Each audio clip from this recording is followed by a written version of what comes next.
And the day is finally here. You don't have to pay for parking at Balboa Park and the zoo. We hear from some frustrated parkers. It was nice to see a break and get some of that sunshine in our forecast for today, but more clouds are set to roll in, and we're still holding on to some rain chances. Details ahead. Well, after the rainstorms, we've seen flooding, beach erosion, and more across San Diego County. Tonight, we'll look at some of the damage.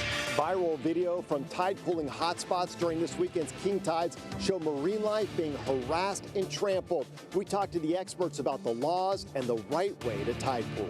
A trial involving the mass school shooting in Uvalde, Texas, got underway today. We'll have an update on the case, including the charges one of the responding officers is facing. Few remember Mission Beach used to be a tent city. We enjoy a double helping of history at Miss B's. And a big cat comeback in jeopardy as a new threat could make it disappear again. CBS 8 News live at 6 starts right now. After months of debate and public input, a day many San Diegans have dreaded for months has finally arrived. Paid parking is here at Balboa Park and the San Diego Zoo. Good evening and thank you for joining us. I'm Carlo Cicchetto. And I'm Anna Laurel. There's a lot of confusion and frustration over this new paid parking setup. CBS 8's Alex Cheney joins us live from Balboa Park with more on all this. Alex? Yeah, that's right. I got a front row seat to all that frustration and confusion today. And it's all because of this guy right here. So this is the new parking meter that you're going to have to pay if you come here to Balboa Park. So get ready. Just because we knew it was coming doesn't make it any easier. Take a look. Knew it was coming, but that doesn't make it any easier. Paid parking started at Balboa Park and the zoo today. One man is already calling for a boycott. Just to throw such a huge fee to virtually everybody within San Diego, it just seems too much. Bruce Underhill has lived in San Diego for nearly 40 years and wants the city to give a free parking pass to all San Diego County residents and thinks a boycott could force the city's hand. I think this investment in a boycott might help the discussion in such a way that we could adjust the policy so that everybody can then fully participate. That's why we're all mad. Nita and a friend made the trip to Balboa Park today. We're driving over here and then I remembered that now I have to pay for parking and I was like, oh crap. She's lived in San Diego for 35 years and has never had to pay to park. She says the park should be free for everyone. Community comes together, and the fact that now we're going to have to pay for it just doesn't feel right when you're thinking about parks. Starting today, residents and non-residents must pay to park at Balboa Park. The fees change for how close you are to the center of the park and get cheaper as you get farther out. Residents can register online to get a discount. So what time are we at here? We saw groups of people crowding around the parking meters trying to help each other pay for parking. It's the first time San Diegans and visitors have had to pay since Balboa Park opened in 1868. Well, I just don't like it. Todd has lived in San Diego for 15 years. He says he pays plenty of money in taxes and wants the city to find a different way to make more money. A lot of cities are in deficits. I think that's due to bad choices, not us not paying enough.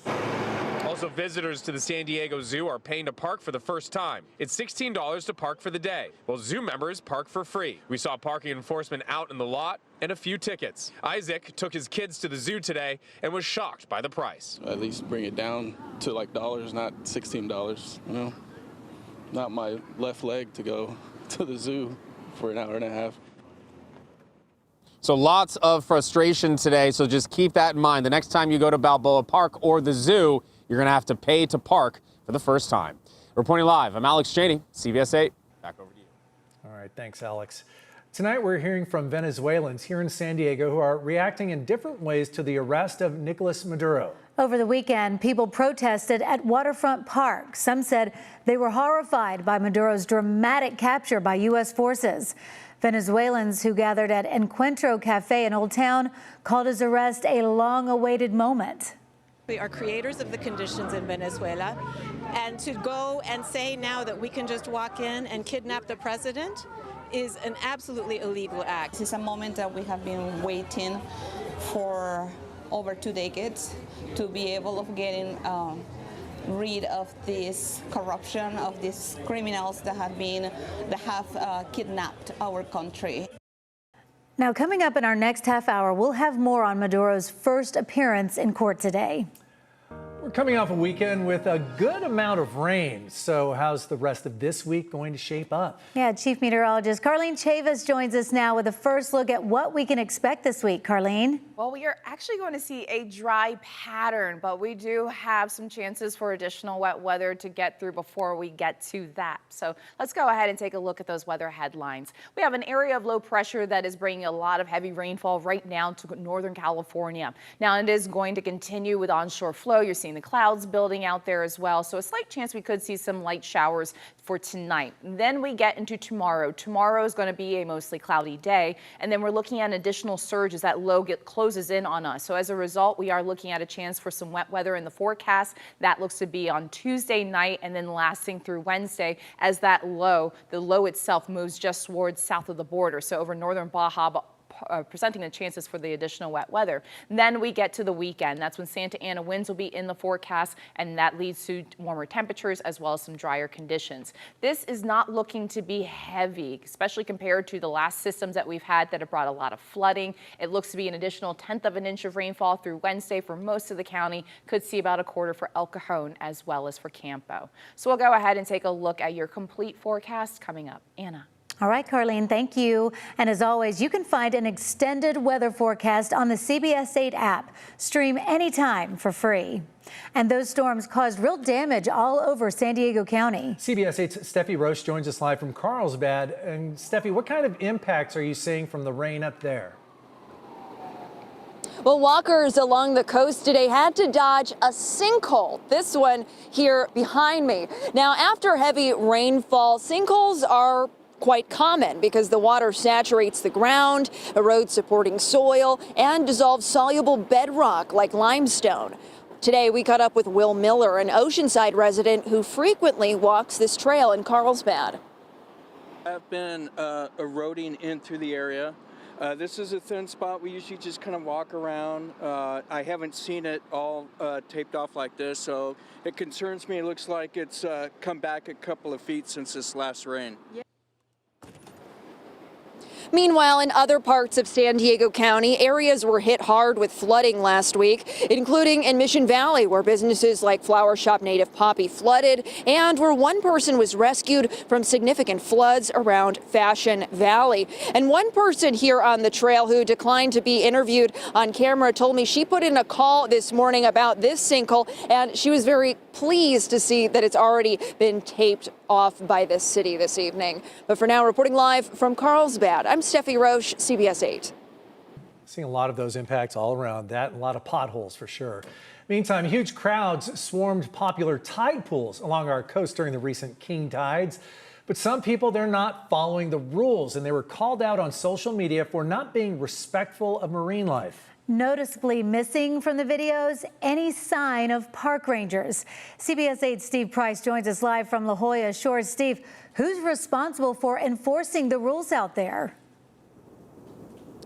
Well, there is a little confusion because different areas have different people. We'll get to that in a minute, but I can tell you that people who regularly tide pool say they were stunned by the size of the crowds this weekend. Popular places were absolutely packed, and unfortunately, they saw some of those people not respecting the wildlife. This is mortifying. Huge crowds at popular tide pooling spots around the county, and not everyone on their best behavior. The fact that people are letting their kids climb all over it is beyond me. Videos circulating online taken during our king tides over the weekend show people stepping on marine life, manhandling it, and even some reports of people taking things home. Many of the tide pools that people love to go to in Southern California are actually marine protected areas. Victor Fells, a museum educator at Birch Aquarium, says it's illegal to take animals from protected areas, and in many spots, it's also against the law to even bother them. But laws aside, he wants to remind you these are living creatures. Generally, I recommend not touching any of the animals, especially because most of the people tide pooling are not super familiar with each species, the sensitivities, if they're potentially dangerous. So being careful and respectful as much as possible is always the best course of action. And Victor makes another great point. Recklessly climbing all over everything can actually ruin your experience by scaring the animals away. And as these tide pooling pictures from Birch Aquarium show, there's some really cool stuff to see. I've seen incredible amounts of really cool animals like moray eels, octopus, lobster, nudibranchs, many species that I've never even seen while diving. Several comments on social media asked why no park rangers were out enforcing the rules. We reached out to the city and they said park rangers don't actually have jurisdiction here. Instead, it's the California Department of Fish and Wildlife. We reached out to them as well and are still waiting for a statement. And Anna, to add to your question about who's in charge, the California Department of Fish and Wildlife, while they did not give me an official statement, they did say that they have a hotline. And if you see anybody doing something illegal out there in the tide pools, you should go ahead and either call or text their hotline. That way they'll know something's going on and they can send somebody out as soon as possible. But to try and end all this on a positive note, Victor from Birch Aquarium said, you know, most of the people out here were being respectful. He doesn't want that to put a bad cloud over what happened out here. It was just a handful, but what we saw from that handful was definitely disturbing. We'll send it back to you in the studio.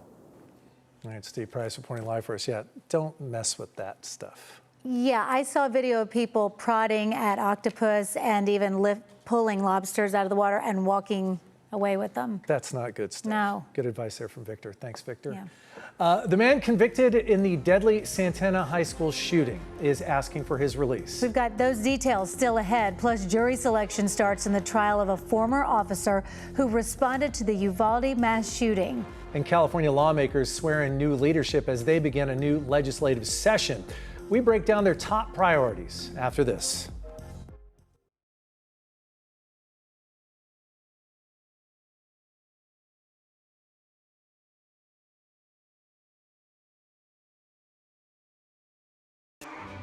It's the little things that matter most. At Bill Howe, we know how to take care of your home. We know how. Watch the Final Quarter postgame, Sundays following NFL football. The Final Quarter postgame is sponsored by Hamul Casino Resort. Hey players, the all-new Hamul Casino Resort is all for you. Visit hamulcasino.com. At Sharp Healthcare, this is precision medicine using the power of genetics to cure cancer and the expert navigator who guides your care. This is a team of specialists collaborating on John's treatment plan and the latest in cancer clinical trials near the comfort of home. And this is day one of a life renewed. The science of medicine, the art of caring. This is the Sharp experience. Find your doctor at sharp.com. I was injured in a car crash. I had no idea how much my case was worth. I called the Barnes firm. When a truck hit my son, I had so many questions about his case. I called the Barnes firm. It was the best call I could have made. Your case is often worth more than insurance offers. Call the Barnes firm to find out what your case could be worth. We will help you get the best result possible. The Barnes firm. Injury attorneys. Call 1-800-8-million. It's here! Big 5 Sporting Goods' biggest clearance sale ever. And it's up to 70% off original prices on all clearance items. Grab them before they're gone. Save big on jackets, hoodies, activewear, and more. And that's just the start. Up to 70% off original prices in every department. It's a treasure hunt. But hurry, when these deals are gone, they're gone. Shop Big 5's biggest clearance sale ever in stores today. Big brands, big savings, Big 5. Send us your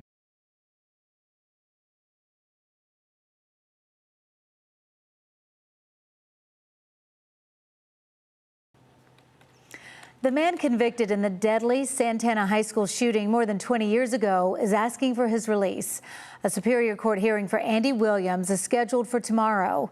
This hearing will decide if he can ask for a new sentence and open the door for his release. Under California law, some people can petition for freedom if they've served at least 15 years of a life without parole sentence. The law applies to crimes committed before the age of 18. Now, Williams did not get life without parole, but his lawyers argue his 50 years to life sentence is essentially the same thing. Williams was denied parole back in 2024. We will be at tomorrow's hearing and share what happens. Now to Uvalde, Texas. Jury selection started today in the trial involving a former officer who responded to the Uvalde school shooting 3 years ago. It was one of the deadliest school shootings in U.S. history. CBS 8's Shannon Handy has been tracking the story all day and has a look at what's ahead.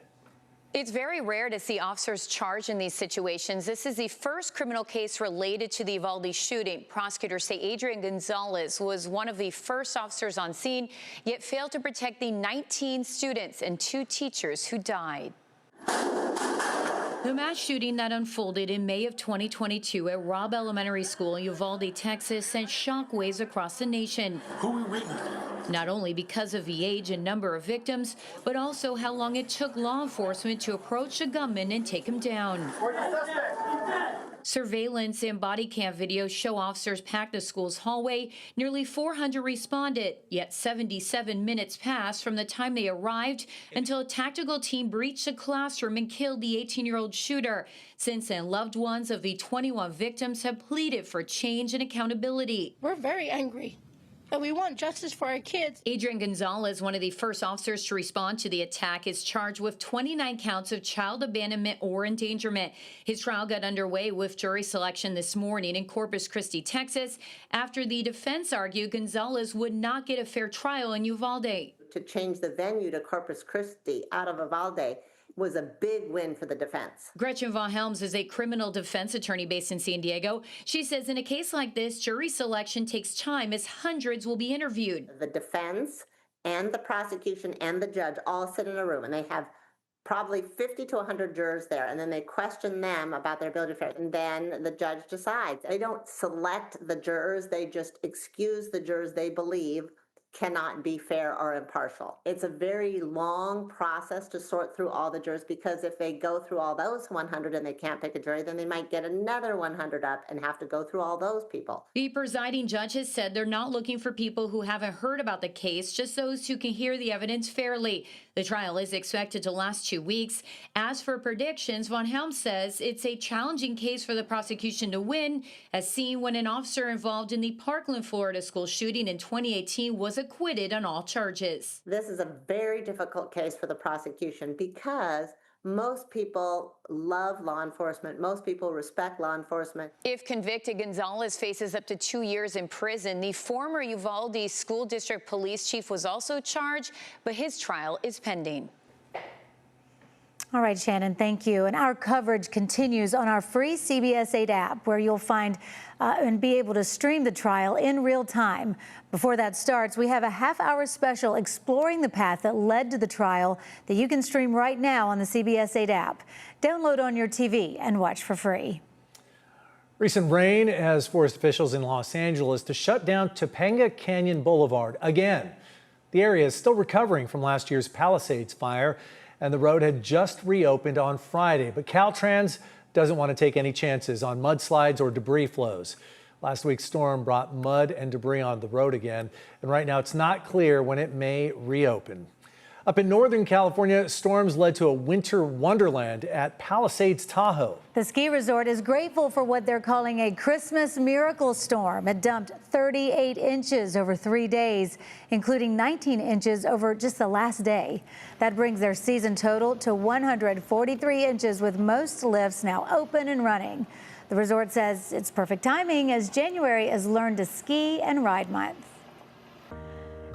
And you can just imagine all of that rain that we had here. They had even more up in Northern California, and then snow in the mountains. But looks like we're drying out just a little bit here, right, Carlene? Well, that was the case for today, Anna, but we are now gearing up for another system that's going to close in, and that's by the middle of the week. But right now, Northern California is actually dealing with it. So the snow that you just saw in that video in Tahoe, we're going to see additional snowfall added to that, as we are looking at more of the snow in the forecast, as well as some wet weather. And when it does come to some rainfall, this does not look to be a heavy system. So not a lot of rain with it compared to our last few systems, but it is still going to keep those roads slick out there. You have clouds that are going to be building in all the way through tomorrow. 62 degrees for downtown, some light winds out of the south at about 3 miles per hour. Over the weekend, we were still dealing with rounds of rain in the forecast, getting pretty close to about an inch of rainfall for downtown, the same for National City, and we saw more than about an inch, and that was for Carlsbad as well as for Fallbrook,